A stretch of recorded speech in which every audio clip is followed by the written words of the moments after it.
వి gold trusted gold buyers తాకట్టులో ఉన్న బంగారాన్ని విడిపించి ఈ రోజు ఉన్న మార్కెట్ ధరకే కొనబడును.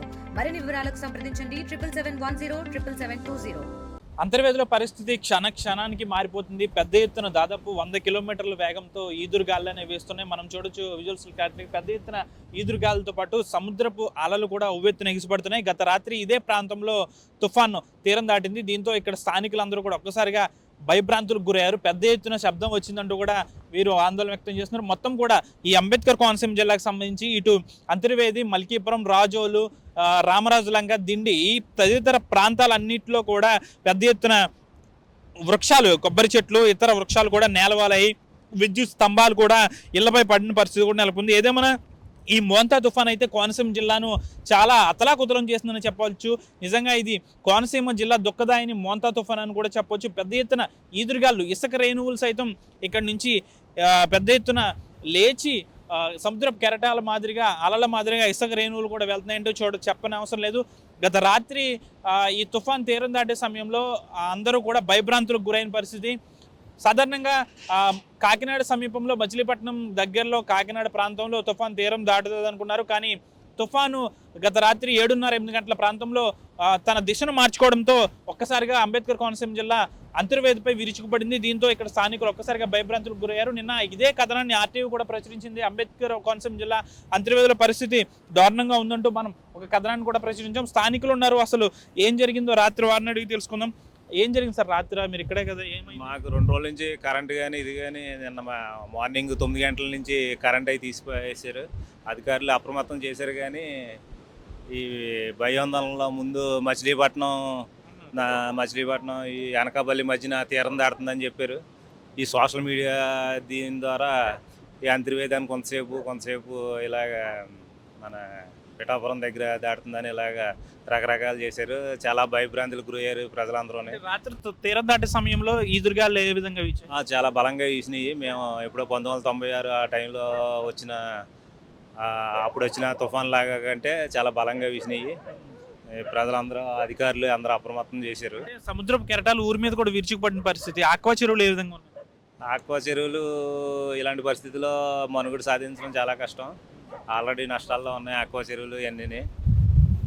ఇప్పుడు అందరూ ఇటువంటి గాలి మీరు ఎప్పుడైనా చూసారు గతంలో? ఇంతటి గాలి 1996లో అంత వచ్చింది. కానీ అంత ఇక్కడ మన రాజోలు దివసీమకి ఎప్పుడు ఇంత లేదు. అమలాపురం అటు సైడ్ వచ్చింది. కానీ ఇటేపు ఇది రావడం ఇది బాగా ఫస్ట్ టైం. ఎప్పుడు లక్ష్మీనరసింహస్వామి దయ వలన ఎప్పుడు మా తీరానికి ఎప్పుడు ఇలాంటిది రాలేదు. ఇప్పుడు కూడా ప్రాణ నష్టం కింద బయటపడ్డామని చెప్పి అనుకుంటున్నాం. స్థానిక మత్స్యకారులు కూడా ఉన్నారు, వారితో మాట్లాడదాం. మీరు ఎప్పుడైనా చూసారా ఇంతటి గాలి, ఇంతటి వేగమైన గాలి ఎప్పుడైనా గతంలో ఎప్పుడైనా చూసారు మీరు? గాలి అంటే చూడటం జరిగింది కానీ గతంలోనూ. కానీ మనకి ఇప్పుడు దగ్గరగా ఉండటం అన్నది ఎప్పుడు చూసామండి గాలిని. అయితే రాత్రి 1:30-2 సమయంలోనూ పోర్ట్ టైం వల్లనే సముద్రం ఎదర రావడం జరిగిందండి.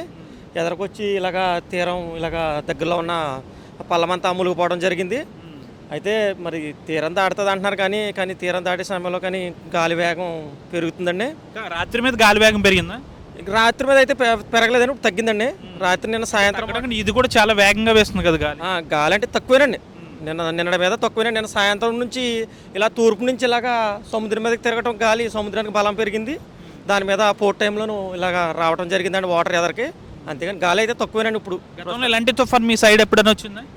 లేదండి, ఇప్పుడు పూర్వం జరుగుంటుందేమో కానండి మా టైంలో చూడలేదు. కానీ గాలి వేగం అయితే వాటికి ఇప్పుడు చూడటం జరిగింది. అధికారులు బాగానే స్పందించారా? పునరావాస ఏర్పాట్లు కనిపించడం కానీ ఏమైనా ఏర్పాట్లు చేశారు? అయితే రాత్రి నుంచి కార్ల మీద తిరుగుతూనే ఉన్నారండి. పోలీసు వ్యవస్థ అంతా కూడా తిరుగుతూనే ఉందండి. అందరూ కూడా చూస్తూనే ఉన్నారు. వాళ్ళ ప్రాబ్లం ఏం లేదండి. అంటే మనం జాగ్రత్తగా ఉండటం అంటూ మంచిదండి. అయితే ఇక్కడ స్థానిక మత్స్యకారులతో పాటు స్థానికులు కూడా చెప్తున్నారు గతంలో ఎప్పుడు ఇంతటి తుఫాన్ చూడలేదు, ఈ స్థాయిలో ఈదురుగాలు చూడలేదని అయితే వీరు ఒక్కసారిగా చెప్తున్న పరిస్థితి. అయితే సోషల్ మీడియాలో మొదట అంతర్వేది తీరం దాటుతుందన్నారు. కానీ మచిలీపట్నం, కాకినాడ అని అఫీషియల్గా చెప్పారు. ఏదేమైనప్పటికీ కూడా ఇక్కడ అంతర్వేదిలో తీరం దాటడం ఇక్కడ ఒక్కసారిగా ఇక్కడ స్థానికులు భయభ్రాంతులకు గురి చేసింది. సముద్ర కెరటాలు ఉప్పొంగుతున్నాయి. అంతేకాకుండా బీభత్సమైన గాలి, ప్రస్తుతం వర్షం కూడా దీనికి తోడైంది. చూడాలి సాయంత్రం లోపు ఈ పరిస్థితి ఏ విధంగా ఉంటుందనేది. ప్రస్తుతం అయితే సముద్రపు కెరటాలు ఊరి మీద పడడంతో ఒక్కసారిగా కెరటం అంతా కూడా ఊరి మీద పడడంతో ప్రస్తుతం ఊరు అల్లకల్లోలంగా మారిందని చెప్పాలి. ఏదేమైనప్పుడు కూడా సముద్రపు కెరటాలతో పాటు తీవ్రమైన గాలి వర్షం కూడా స్టార్ట్ అయింది కాబట్టి ఈ ప్రాంత వాసులందరూ కూడా భయభ్రాంతులకు గురవుతున్నారు. స్థానిక మత్స్యకార కుటుంబాలన్నీ కూడా పునరావాస కేంద్రాలకు తరలించారు. ప్రస్తుతం అధికారులు కూడా పకడ్బందీ ఏర్పాట్లన్నీ చేసామని చెప్పాలి. ఏదేమైనప్పటికీ కూడా అంతర్వేదికి ఎవరు రావద్దనే చెప్తున్నాము. ప్రస్తుతానికైతే పరిస్థితి ఇక్కడ చాలా దారుణంగా ఉంది. కెరటాలతో పాటు ఈదురుగాలు బలమైన వర్షం కూడా పడుతుంది కాబట్టి దయచేసి ఎవరు అంతర్వేది రావద్దని అయితే అధికారులు చెప్తున్నారు. ఆర్టీవీ సాక్షిగా మనం కూడా చెప్తున్నాము. ప్రస్తుతం ఇక్కడ అంతర్వేది సముద్ర తీరం వద్ద ఇది పరిస్థితి. వీడియో జర్నలిస్ట్ శేఖర్తో మనోజ్, ఆర్టీవీ అంతర్వేది సముద్ర తీరం నుంచి. తెలుగులో ఫాస్టెస్ట్ న్యూస్ యాప్ ఇప్పుడు కొత్త అవతారంలో 5 సెకండ్లోనే పూర్తి వార్తా సమాచారం మీ చేతిలో. సోషల్ మీడియా ట్రెండ్స్ మీ కళ్ళ ముందుకే live TV and voice search ఆప్షన్స్తో ఇప్పుడే డౌన్లోడ్ చేయండి. యాప్ లింక్ డిస్క్రిప్షన్లో ఉంది.